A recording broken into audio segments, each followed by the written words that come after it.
How we doing, everybody? It's Wardy here, and we got a lot to break down in our latest Big Mets update segment, May 8th, 2025. And this comes just after the Mets won big time in AZ against those D-backs by a final score of 7-1. So in case you guys want to know my initial reaction to that and everything broken down, innings 1 through 9, key player spotlights, and everything in between, check out our post-game coverage from this past night. And thank you guys so much for doing exactly that, because we're going to further talk about what's happening in Mets land, specifically on the transaction front, as the Mets made a really sneaky and savvy signing this past day for veteran Southpaw and Colin Poche. So we're going to break down who is Colin Poche, was there to know about him, and why is he a guy that might already be the Mets' best lefty option right now to consider there for their bullpen, with the exception of Jesus Cabrera. And I have a very special guest who will be joining me shortly to break down exactly that. And speaking of lefty options for this Mets bullpen, folks, Felipe de la Cruz, the flame-throwing young Southpaw who's dominated with both the Roman Ponies and now AAA Syracuse so far in the minor leagues. How did he fare in not his latest start, in which he went 6 shutty with 9 strikeouts just a couple days ago for his Syracuse debut? But how did he look in his first reliever outing of the year for Syracuse? That is what we're going to get into. We have a complete farm update for you guys there, from St. Lucie all the way up to AAA Syracuse. Everything that's transpired over the past 24 hours or so there in those respective leagues. And we're also going to get into Mets' top pitching prospect in Brandon Sproat, as he and Felipe de la Cruz both impressed big time in the latest game there for Syracuse. So what can we expect from Sproat now? And ultimately, when could he be called up by the Mets, if at all, at the major league level this season? And to wrap up the show, we're going to get into everything that you guys need to know for this series beginning tomorrow at the time of this video coming out against the Chicago Cubs, and what's going to be the biggest test for the Amazings yet, and that 3-game set at home beginning this Friday. Thank you guys kindly again for smashing that like and subscribe on as your first time in the show, and please let me know all your key takeaways in the comments down below, so all the following topics that we're about to get into. And as always, shout out to our amazing sponsor here, not only at SeatGeek, that has you covered all your ticketing needs, folks. Simply utilize our promo code WARDY10, link down below the description. That way you too get 10% off your next Mets ticket purchase, concert show ticket purchase, comedy show tickets, you name it. SeatGeek has you covered, and who also has us covered, everybody, with all of our sports betting needs. Should you guys want to bet, make sure you bet responsibly. Should you do so, our awesome friends here at BetUS. Simply head over to betus.com.pa today and utilize our promo code YouTube150. That way you too will get a 150% bonus on your first deposit, $125 on your second, and your third, up to $2,000 for whatever you guys want to bet on. And folks, and I do apologize if the average is slightly off, because this was made over this past day, but we have the Polar Bear and Shohei Ohtani. Who is the NL leading MVP candidate right now? And I think it goes without saying, it is without question Pete Alonso's to lose at the time of this video being recorded, as crazy as that is to say, because look at the numbers. Everything tells you Pete Alonso is the better batter, with the exception of the stolen bases by Shohei, who will probably steal another 50 or 60 this year. Pete Alonso is without question looking like the best overall batter in the National League right now. So if you guys want to sprinkle some dollars there on your biased bet for Alonso, or your non-biased bet there on Shohei, or whatever you have interest in on the prop front, odds front, you name it, check out BetUS. And again, please make sure you guys do it responsibly. But let's get right into this one, folks, and let's start by talking about what you need to know on Colin Poche. Alrighty, folks, joining me now for a special edition of our Big Mets Update segment, as we're going to break down everything that you need to know about the Mets' latest signing, a sneaky signing, in Southpaw reliever Colin Poche. I'm accompanied by my good friend Isaac Rothman. Many of you guys know Isaac, as he's really built up in the Mets space this past calendar year plus as a pitching contributor on the platform that you guys have seen, and I reference him all the time, saying, oh, Isaac's break down the night here after Kodai Senga goes 7 shutty, and he's got all the notes for me. He does a fantastic job on X there, breaking down not only things regarding the Mets on the analytical front, more on pitchers' arsenals, but also Major League Baseball as a whole. So we're really looking forward to getting into this. Isaac, how are you doing today?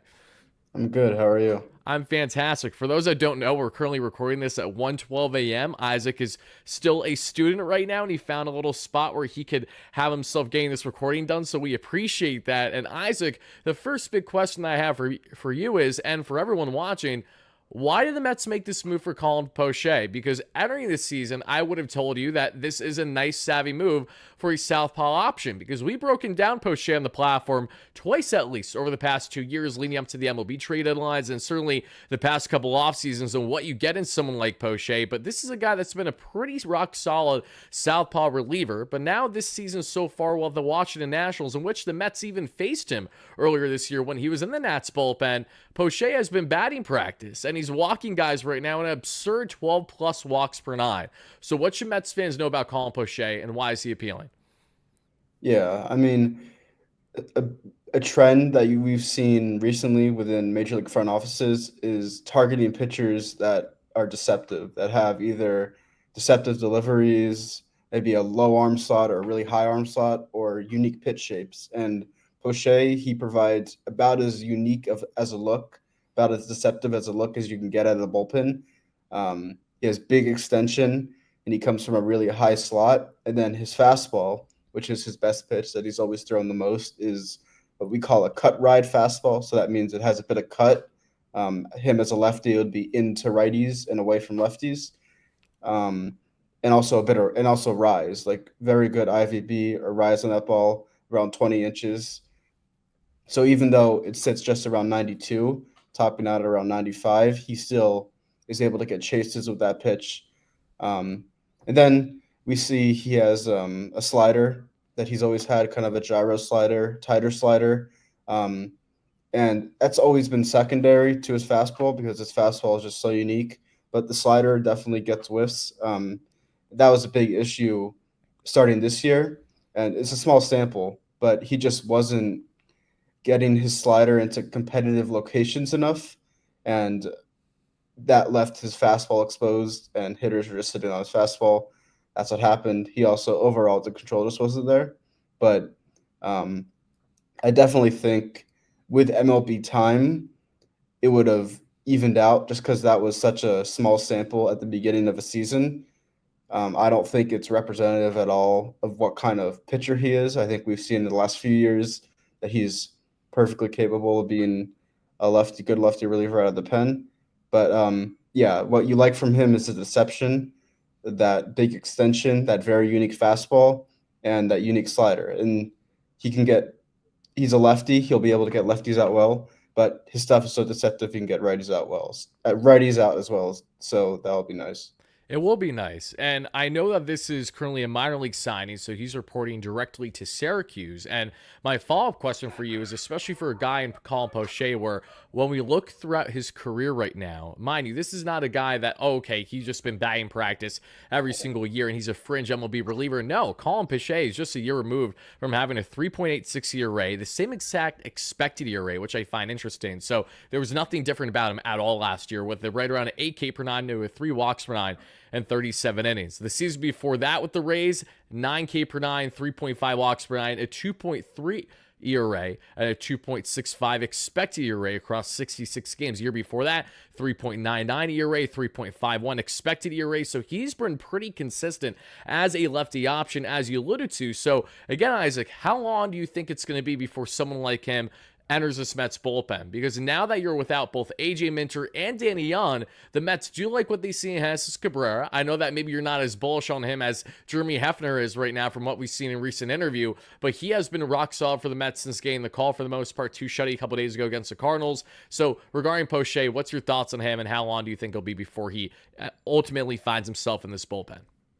Yeah, I don't see a reason why he shouldn't be in the bullpen right now. He's an MLB caliber lefty who's with a proven track record of being able to get big hitters out.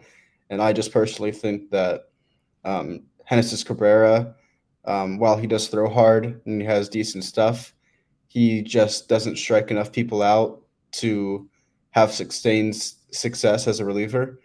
So I would pick Poche over him. Um, I don't think it should be long at all before he gets the call. So I guess the big question is, what is the main difference that you see in Poche's approach, even with how underwhelming his numbers have been so far this year, to make you say, hey, this is a great buy-in from David Stearns, whereas the Washington Nationals cut him for a reason, right? Things weren't working well there. So I'm just curious, what about him do you think separates himself already from a guy in Jesus Cabrera and potentially their immediate impact in this bullpen? Well, first thing you need to know is this is a product of the Rays pitching lab, and the Rays, as we know, look for deceptive pitchers. They look for guys who are kind of undervalued, and they think they can get more out of. And that was what they had in Poche. They saw this guy who had really unique pitch shapes, and they developed him well. And then coming to Washington, who aren't as up to date on the pitching development front. It could be that he didn't do as well in an environment like that. And also, again, it was the beginning of the season, small sample. I think if he stayed with the Nationals for 10 games more, it would have evened out. But yeah. Um, yeah, but I don't think that's a concern at all. And I think he's still an MLB caliber lefty. None of his stuff has changed. None of his velo hasn't changed. All that's changed is that hitters aren't swinging his pitches as much because he isn't throwing them in the zone as much. And that's something I think is an easy fix. Especially when you know that it's just say a command issue more than anything else, because Poche clearly still has his stuff. And even, Isaac, I actually want to know your opinion on this, because I'm one of these guys that, obviously understands the importance of baseline ERA, but having said that, I really care about a lot of the expected numbers.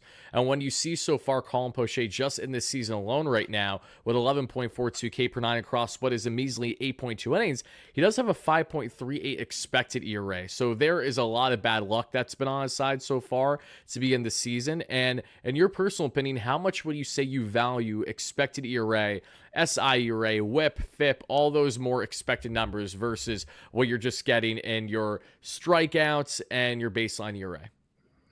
Yeah, I mean, I think every statistic has its place, and kind of the goal for me as analysts or anyone that's interested in pitching is to use all these incredible stats and numbers we have at our availability to kind of paint the full picture of what's going on with the pitcher. So I'm never going to say you can never use ERA or can never use wins or losses, because I think those stats do have a place in the picture. They just might, but in certain cases, they just might not be the ones that you want to value as much. So you can, it all, people have different ways of looking at pitchers. Some start with looking at the results, some start with looking at the stuff. So you can say, oh, this guy has a 9 ERA. Let's look at why he's not performing well.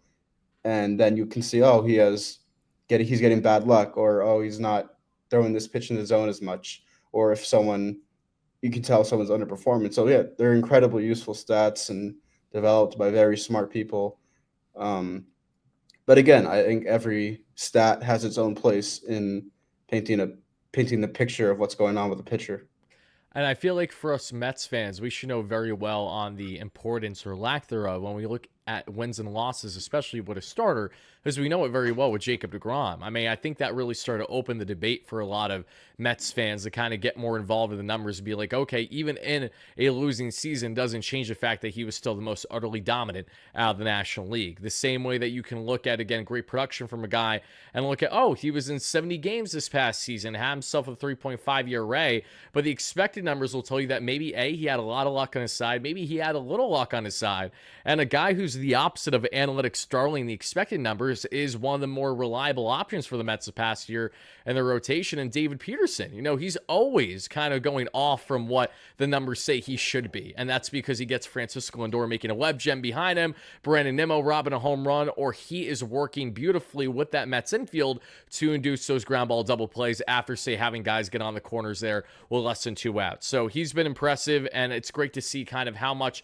the numbers fluctuate and how they are then presented to the pitching staff, because there was a great interview just this past couple days there on the Mets official YouTube channel with Mets pitching coach Jeremy Hefner, and he broke down brilliantly how, his role especially is to present these numbers to pitchers, especially guys like Pearson who do not like the analytics, who do not like to get involved in the numbers, but to formulate them in a way basically by just asking, how did you feel? You felt this way? Okay, you're going to feel probably in this manner by making this adjustment, and just giving them more of that feel without saying, hey, you know what, buddy, I'm sorry, but your WEP is looking horrendous right now. Your expected FIP should be here, not here. It's going to leave a lot of guys snoozing or just completely like, what are you talking about? Can I just go throw the baseball?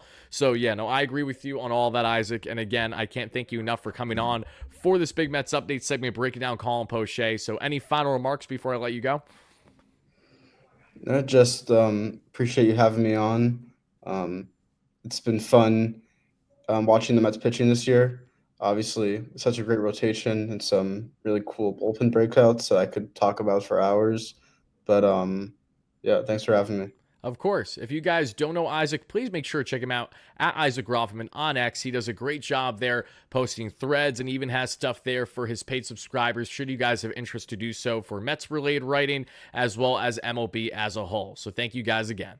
Alrighty, folks, going from that breakdown with Isaac, who does a fantastic job, as always, let's get into the latest here on the Mets front when we evaluate the farm, because there's some very exciting things to share with what they're doing. And let's begin here with a man that I know my guy Isaac maybe isn't as bullish on as I am, but I have a lot of good reason to be excited, and you guys should be too. Let's talk here about Mr. Yes, Felipe de la Cruz, because Felipe de la Cruz, everybody, if you don't know the name... Oh, and I apologize, folks. I realize unbelievable. Of course, I had audio playing out of my own desktop, so I apologize for that, everybody. But Felipe de la Cruz, if you don't know the name, now you know, folks. Look at this. At his latest outing for the Syracuse Mets, mind you, this is after he went 6 shutty with 9 strikeouts for his Syracuse debut this past week alone. And Felipe de la Cruz did that after having a sub-2 ERA with an absurd 20 Ks to 3 walk ratio that we saw in the Rumble Pony system. Gets the call to Syracuse, dominates as a starter, and now what do we see? He's utilized as a reliever. And there is great reason as to why the Mets not only forced him off quickly to Syracuse, but are utilizing him as a reliever, and that's because of the Mets' lack of lefty options right now, not only in the bullpen, but also in the farm. You know, adding Colin Poche is fantastic, but Felipe de la Cruz has the best velocity and the best high upside stuff that the Mets may have right now among their current options, with AJ Minter and Danny Young now out for the year. Felipe de la Cruz, 1.2 shutty, 19 pitches, 11 of them were strikes, so very efficient per usual. And as you guys can see, 0 earned runs, 2 strikeouts, 0 hits, 1 walk, and 0 earned runs yet to give up so far this season. Now, the highlights I'm showing you are from his start as a starter just a couple days ago, because I couldn't find any highlights this past night where he was nails there for Syracuse yet again. But the reason why we're emphasizing Felipe de la Cruz is because Buddy has a fastball touching 97 plus on the gun and has a slider that he sits there in the high 80s. So why is he so appealing, everybody? The Mets don't have someone curling the organization right now, at least close to the major league level, that's a lefty option for the bullpen that could eat more than 1 inning and throws absolute gas and is very deceptive with his arsenal. And that keyword deceptive is what I want to highlight here, because this is something that we're seeing a guy like Felipe de la Cruz really thrive with, which is why he's blossomed so much this past year in the minor leagues for a guy that wasn't even a top 30 prospect entering the season. Now, Felipe de la Cruz looks like one of the most interesting and most unique pitching prospects the Mets have in the farm. And as he continues to dominate and soar now for the Syracuse Mets and previously for the Rumble Ponies, it feels like it's not going to be long before he's considered at the major league level. And when you look at the current options in Jesus Cabrera, Colin Poche, among others, there is no one that profiles better on the velocity than Felipe de la Cruz as a southpaw option. And then you add in the fact that Felipe de la Cruz here could very well dominate potentially at the major league level should his stuff play up. Now, there are some concerns that when it comes to his fastball, how much zone it carries, that it's going to lead to some absolute barrels. But so far, he's been very deceptive, and it's been great to see the early production that he's had. So Mets fans, I want to hear from you guys in the comments down below. How do you feel about Felipe de la Cruz and the prospect of him being considered for this Mets bullpen at some point over this next month or so? I really don't think it's going to be long before Felipe de la Cruz gets the call, because as long as he continues to do this and looks lights out in the minor leagues, the Mets would be foolish not to at least consider him as a true dominant lefty option, flamethrowing lefty option that they can first throw in low leverage situations and then work his way up should they need to do so for Felipe de la Cruz. But remember the name, everybody, because he is not going anywhere anytime soon. And speaking about prospects who are not going anywhere anytime soon, let's go from talking about Felipe de la Cruz to getting into what is happening right now with our guy and Brandon Sproat, because Brandon Sproat had himself a sharp previous outing here for the Syracuse Mets, and that was, mind you, before Felipe de la Cruz came in to relief for him, as we saw the Syracuse Mets this past night. And these are the active live highlights, courtesy of Mets News and Links here on X. Shout out to John from Albany here on X, if you know, you know, for coming up with the clips here. But Brandon Sproat, in his latest outing for AAA Syracuse, goes 5 innings, 82 pitches, 1 earned run, 5 strikeouts, 10 hits, and 1 walk. The great thing about this is that the fastball velocity was there. Sproat is still touching the upper echelon of the 90s, when as you saw the beginning of the season start for him and have himself down in the velocity across the board. Not so much the case as of late for Sproat, and that's been good to see. Obviously, there's a lot more work that needs to be done with Sproat and his arsenal to find comfortability at the major league level, but there's a reason why a guy who, again, can touch 101, 102, and he's absolutely right there as a dominant young right-handed option for this Mets team, why he is such a heralded top pitching prospect for the organization right now. And many Mets fans believe that Brandon Sproat, who currently sits with a just under 5-year ERA on the season for Syracuse, could very well be a lethal option for the rotation. But what I will say about Brandon Sproat is in somewhat similarity to Blade Tidwell, who went 3.2 innings, allowed 9 hits and 6 earned runs in his MLB debut in the doubleheader against the Cardinals just this past week. And that's the fact that what we've seen at Syracuse is probably a continuation of what we're going to get at the major league level. Blade Tidwell exemplified exactly that, struggled to get lefty batters out especially, and obviously was all over the place with his location. Brandon Sproat, I currently have the fear that should he say get the call tomorrow, which he's not going to, but when Sproat inevitably gets the call by the Mets this season, it's going to be imperative for him to make sure that he gets out in front of batters, is not behind the count constantly, because we know how good batters are in today's Major League Baseball, and they're going to make you pay. Not only are they going to make you pay with 450 feet bombs, but they're also going to make you pay by working your counts early and inducing a lot of walks. So great to see Brandon Sproat have himself one of, if not his sharpest start, you could rightfully argue, of the season here for the Syracuse Mets. One of his better ones we've seen as of late, but we just need to find more consistency with Brandon, right? It's that and paired with luck when it comes to when he'll get called up, because I'm telling you guys right now, in part why Brandon Sproat was not considered for that doubleheader against the Cardinals was because of the fact that Blade Tidwell was perfectly aligned from the last time he pitched based on the days he had rested, whereas Brandon Sproat would have been on short rest, and the Mets didn't want to do that whatsoever. So the next time that the Mets need, say, a 6-man, and Paul Blackburn is not an option for them, and someone else isn't an option, and Brandon Sproat is aligned there on the day's rest from his previous start, he will be more heavily considered than ever before. And yes, you should expect Brandon Sproat to potentially crack the bigs at some point this season. Right now, it's looking like it ain't going to happen until sometime in the summer, and that's okay, because he and Noel McLean are both going to be battling out as top pitching prospects trying to crack the bigs. Now that Nolan has been called up to AAA Syracuse this past week as well, when he's been utterly dominant so far for the Rumble Ponies this year, it'll be imperative to see between the two who blossoms more and how fast they find themselves rising up to get the call from David Stearns and Carlos Mendoza at the big league level. But Mets fans, I definitely want to hear your thoughts. How are you feeling about Brandon Sproat so far this year in the minor leagues? Again, a little bit of a continuation from how his season ended last year. Some good, some bad, some things to work on for sure, but an arsenal and a velocity that's through the roof that has you thinking, okay, once Brandon Sproat can get in a groove, he could really be something special for this Mets team. Would love to hear your thoughts about it, and thank you guys so much again for doing exactly that. But going on from talking about Felipe de la Cruz, Brandon Sproat,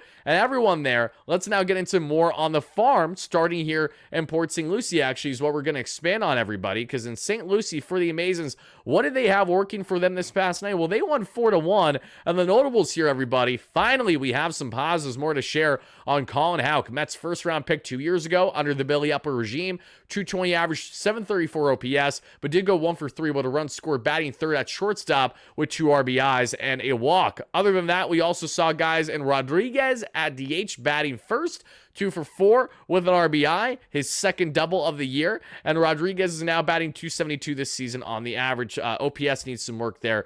That's an understatement. Still below 700 there. Not too much else notable on the offensive end. Pitching-wise, not too much to get into outside of a notable on the rehab front, everybody. Oliver Ortega made his Mets rehab debut. And in case you guys don't know Oliver Ortega, Buddy has MLB experience. In 45 games, he has a career 4 ERA, but he's rehabbing, coming back from injury, and in his first stint this season, went 1 inning, 1 hit, 0 earned runs, 0 walks, 2 strikeouts. And that's a great start for him as he's going to ramp his way up there from St. Lucie up to AAA Syracuse, and eventually could be an arm the Mets could consider as a reliever option for them. Ortega is a veteran right-handed option as well that has him in the bigs due to injury and inconsistency, so we'll see how long it takes him to ramp his way back up, but encouraging signs there. Going from the St. Lucie Mets, let's talk about now the Rumble Ponies, because they lost to the Taurus 6-5 this past night. But the offensive upside is the following, everybody. Jesus Baez, one of the hardest hitters in the minor leagues for the Mets, had himself a game. 1 for 4 with his third double of the season. Still batting below the Mendoza line. A lot more work to do, but did have himself a 3 RBI day. Marco Vargas, who's moved up there from St. Lucie to the Cyclones just this past week and a half or so. A part of that David Robertson trade with the Marlins back in 2023 trade deadline. 2 for 5 with an RBI, 2 strikeouts, 267 average he has on the season. And Ewing batting in right field, who also has looked good since getting called up there from St. Lucie not long ago. 1 for 5 with a run scored. And that's all she wrote. Carson Bench had an 0 for 3 day, but he's been really hot. Otherwise, batting 281 with an 812 OPS. And on the pitching front, everybody, nothing that I really feel the need to kind of want to deep dive. So let's get into the New York Metropolitans affiliate there that we see with the Rumble Ponies at the double A level. There's the Rumble Ponies, everybody. What a game for them. The Rumble Ponies, earlier that I checked it back at this, they were losing 6-0 to the Fightin' Phils of Reading. They won this ball game 9-7. And the reason why they won this ball game went in hand with key production that we saw from guys, including like what the highlights should be that you guys are going to see right now. Let me just get rid of the Mets highlights this past day and show you guys here. Ryan Clifford hit an absolute tank, everybody. Ryan Clifford, look at this bad boy. Absolute nuked. We saw they're ripped opposite field, and that's huge for Ryan Clifford because he's been underwhelming so far this season for the Rumble Ponies, but he got all that one and helped lead the Rumble Ponies to their 9-7 victory. And the offensive standouts here, everybody, are as follows. Jet Williams went 1 for 4 that we saw there with a walk. We also saw the home run heroics from guys like, again, Ryan Clifford, his 4th home run of the season there in that 6th inning. Lugo there at second base had himself a home run and 3 RBIs. Lugo is batting .315 with a 771 OPS. LaRusso at third base looked fantastic too, 3 for 4 with 2 runs scored and an RBI. 303 average and a total of 846 OPS. Ryan Clifford with a 3 for 5 game, much needed 3 for 5 game with a pair of RBIs and 2 runs scored, up to 218 on the average and 729 on the OPS. Clifford along with Drew Gilbert were both part of that big trade for Justin Verlander and the Astros back in the 2023 trade deadline. Clifford is one of the hardest hitters in the minor leagues as well. A lot of fans are excited about him, including myself, but he's had an underwhelming start to the year there for the Rumble Ponies. Nick Morabito batting second. This one, center field, was Mets minor league player of the year last year. Game moved up to the Rumble Ponies this season in center. 1 for 3 with 2 runs scored, 2 walks, 231 average, right around a 700 OPS. Has more work to do, but he'll get there. Kevin Parado went 1 for 4, but he's batting a .129 with a 387 OPS. The fact that he's even with the Rumble Ponies right now is kind of surprising because he does not look good at all. And on the pitching end, we have Thornton, who's been a high riser of a Mets pitching prospect. Gave up 4 earned runs and 2.2 innings, which I don't love to see. So he's been greeted rudely so far that we've seen so far at the Rumble Pony level. And that's all she wrote there on the pitching end. What we see for the Syracuse Mets, everybody, before we get on and breaking down this Cubs matchup, Syracuse Mets did lose they actually won, 6-5 in extras in the 11th. And who helped lead the way? Well, it was John Singleton with his 2nd double of the season. Singleton's now batting .239, but with an 880 OPS there, batting 3rd at DH. Drew Gilbert did not record a hit, but he got on base and now has a 13-game on base streak cooking right now in the minor leagues, which we love to see. Batting .245, 740 OPS, commanding center, batting 2nd. And at first, everybody, apologies, I had to sneeze. We have Donovan Walton at shortstop there. 2 for 6 game with an RBI, 254 with a 721 OPS. We also saw Luke Ritter rip his first home run of the season. Ritter's been underwhelming this year. A guy that's been dominant in the past in the minor leagues, but now that he doesn't need to be that go-to guy, what's a deeper farm for the Mets, and he's already 27 or 28 years of age. Not overly shocked that he's had the fluctuation in his consistency. Ritter there, commanding right field this time. 1 for 3 with 2 runs scored, an RBI, and 2 walks, down to now a 186 average on the season. Jackson Reitz didn't have a hit, and he's been all power or nothing, batting below the Mendoza line, but a 734 OPS at catcher. Outside that, nothing else that's notable on the offensive end. Jared Young went over in this one too, but Brandon Sproat was the notable on the pitching end. So was Felipe de la Cruz, and also Sean Reed Foley had a scoreless inning, a strikeout. Love to see that. Tyler Zuber continues to get rocked, which is really upsetting me, as the more Tyler Zuber struggles, the more he's not close to making this big league bullpen. I love Zuber, love the personality, but he has not had a good year in Syracuse. Gave up 2 earned runs there in 1 inning, 4 hits allowed, 2 strikes, 2 strikeouts, which we love, but as Zuber famously loves to call every Met and their mother a dog when they do well, sadly, I can't go on my way to tweet Tyler Zuber's been a dog in his latest outing Far from it, but I wish him the best, and I hope he gets better. Austin Warren, who was fantastic for the Mets in a scoreless inning in the doubleheader against the Cardinals as the 27th man, went 1.1 innings, allowing just 1 unearned run, 2 hits total, and has a 3.86 ERA with a pair of strikeouts so far there in the minor leagues. Chris Davinsky had another scoreless outing there, a guy the Mets called upon not too long ago. 2 strikeouts and 1.54 ERA for him, and that's about that on the minor leagues, folks. So now let's go from talking about the minor leagues to getting into what you need to know for tonight's matchup, or pardon me, I should say tomorrow's matchup, depending on when you're watching this, between the Mets and the Cubs. And I will be there this Friday, everybody. I'll be there Friday, and I'll be there Sunday. I'll be in section 109, I believe, there for Friday's game. I'm going to have an absolute blast, and we should be doing a post-game show live from the Cadillac Club, so be on the lookout for that. Very excited for that. And I will also be there Sunday, but I don't know the exact section I'll be in yet, and I'll be there with the fam, so I probably won't be, as gallivanting as much, but still look out for your guy Wardy. Like I said, be there Friday, and I actually think I'm going to be doing a segment in studio with the New York Post this Friday in the city earlier in the day, so be on the lookout for that, as I will hopefully be on the platform for you guys to check out, and then look out again for not pregame coverage, but certainly postgame coverage against the Chicago Cubs live from Citi Field. Then Saturday, I'll be covering the game from our current studio setup that you guys see right now, and then Sunday will be an early day game that we'll have there for Mother's Day that I'll be covering, going live after there from the game itself more than likely, and then I'll be having myself a busy day from that point on, celebrating Mother's Day for the remainder of it. So be on the lookout for that, everybody.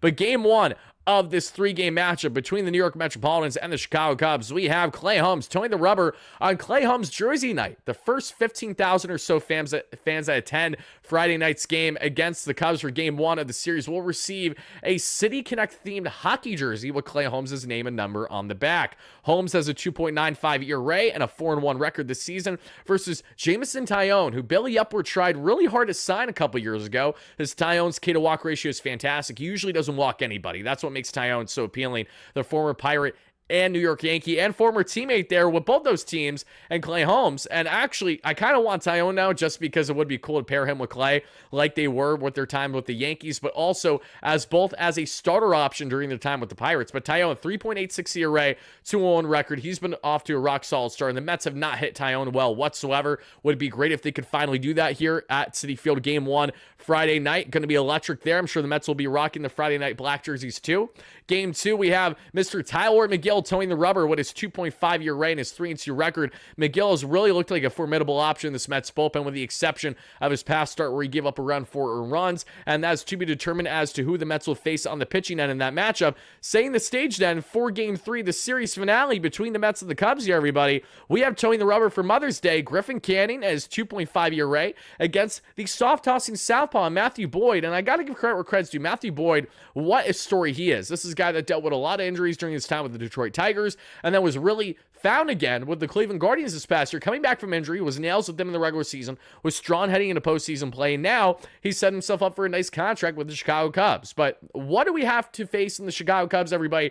We have to face one of the hottest teams in baseball, and easily the biggest test for the Mets so far this season. 10 times bigger of a test than the Philadelphia Phillies, and that's not a slight on the Phillies, as that's a further appreciation for Craig Counsell and his Cubbies, off to a red-hot start after what was an abysmal 2024 in his first year there, coming over from Milwaukee. They are currently 22-16 on the season, and the Cubs have been led in full-fledged thanks to their offense. Chicago currently stands second in Major League Baseball in total value of their offense and Fangraphs as wins above replacement at 9.1, only trailing the Yankees at 9.8 for the second best overall offense in baseball right now. As a team, they're collectively batting .261 with 337 on base and a .451 slug, for 22% better than the average team in baseball. The New York Mets right now are currently ranked 9th in WAR there, that we see right around 6.5 with a .250 team average, or 333 on base and a .416 slug, for 13% above league average. So not that far behind the Cubs, actually. And then when we look at the pitching end, this is the difference. The Mets still rank first in Major League Baseball by over a full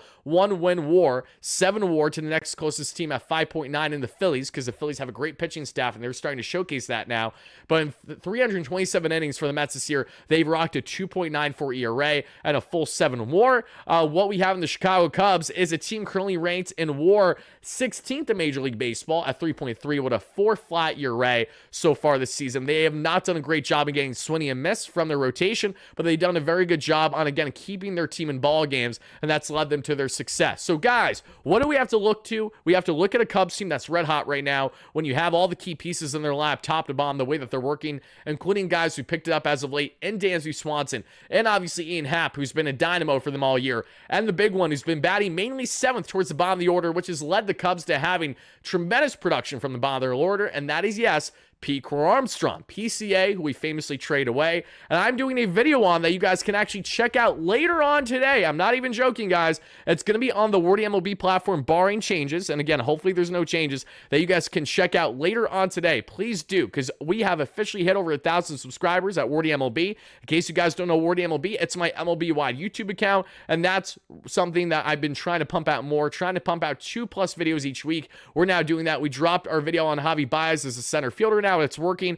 We talked about the Javi Baez trade for the Mets, giving up PCA in the process, but I didn't expand on that trade because I'm going to do that in this upcoming video. The video will drop later on today about PCA, on how the Mets, why they traded him. And was that a flop of a trade? That's an understatement. We all know it was. But how the Mets traded away one of the best center fielders in the game today. Because Pete Armstrong, everybody, has himself 9 home runs already on the season. Is not a noodle bat anymore. Has found his swing as attacking from all fronts. He's not just attacking the heart of the zone. He's attacking all over the place. And I'm going to get into what PCA is doing so right, where the Mets falter with Zach Scott at GM, making that trade happen, and everything in between in the video dropping later on today on WardyMLB. Subscribe there today. Thank you so much for the endless support as we do great things there, as well as the Bleacher Report app, Wednesday, Thursday, Friday, 5 p.m. Eastern as an MLB-wide host, and of course, New York Post Sports YouTube channel as a recurring contributor, including in-studio segments whenever I get the time to hit the studio, like I'll be doing this Friday, barring changes. So check that out, everybody. But getting back into this to further expand on this matchup, PCA has been an absolute dynamo. This is going to be his first series at Citi Field against the Mets where he's actually playing good now. So that's another thing to bear in mind. There's a great reality where PCA is going to have a monster series against the Mets, the way that Jerry Kelenic really has labored to do so from his time with the Mariners and then the Atlanta Braves. So in the case of the Chicago Cubs, we have to look at a lethal offense that will absolutely be swinging from top to bottom from the start to the very end of this ballgame. This is a very good match for the Mets because they're going to get tested big time with the rotation and the depth of their bullpen.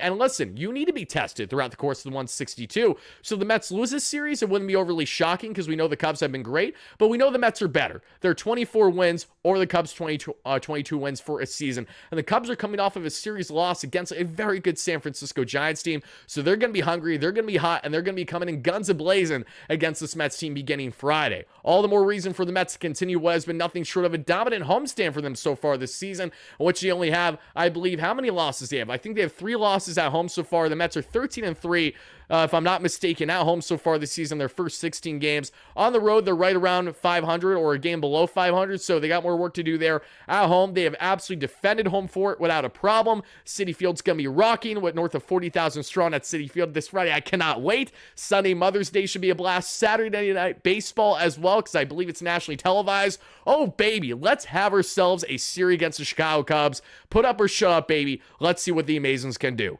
Thank you guys again so much for watching. I will see you all again for coverage post-game show live from Citi Field, hopefully after a big victory late night there this Friday. If I don't go live, that's because it's an abysmal loss. There's nothing to talk about. I'm going to do a recap on the drive home. Not driving, but you guys know what I'm saying there on the ride home there, and that be that. Thank you guys again for watching. I'll see you at Citi Field, and let's go Mets, baby. Peace out.